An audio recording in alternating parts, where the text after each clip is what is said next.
right, so how would you feel if you had to go back to work in as little as 8 or 9 hours after your last shift ended? Well, that's the reality for our air traffic controllers.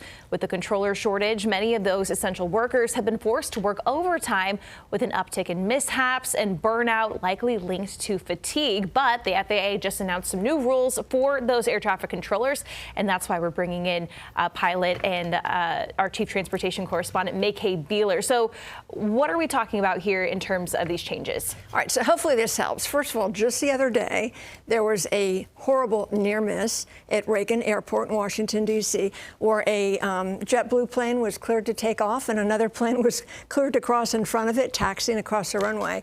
Seemed to be perhaps an air traffic control issue, seemed to be, if that's the case, was fatigue.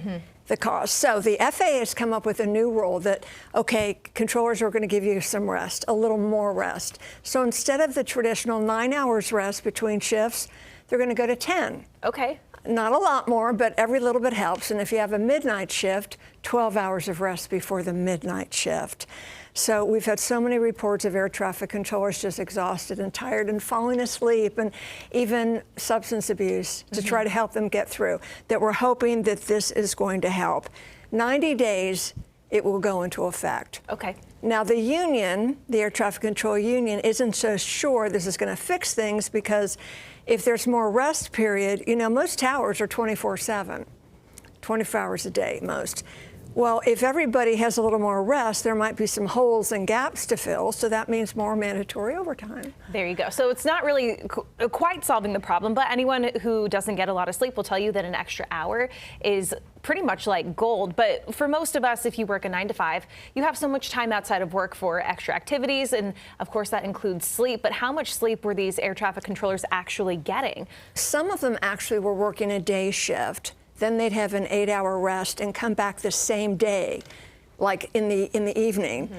And they kept a sleep log. And some reports say they only got about 3 hours of sleep. This is a high-stakes job. Right. You have to be aware.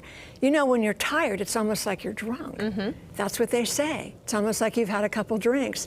So just a few hours sleep, some reported as little as 2.5 hours. So it is hard to sleep in the middle of the day. So you can imagine how that would happen, and that's a scary situation. But what's the Air Traffic Controllers Association saying about the change?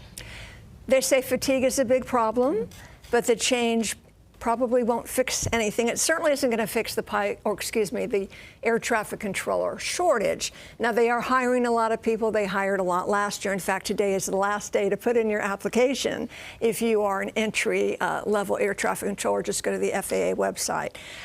They know fatigue is a big problem. They support this, but they don't think it's going to fix the air traffic control shortage. We just need to get more people in. Exactly. And trained. And hopefully that'll happen sooner rather than later. And this goes into effect in 90 days? 90 days. All right. Well, we'll see if hopefully that can help with the fatigue issues. Mackay, thank you.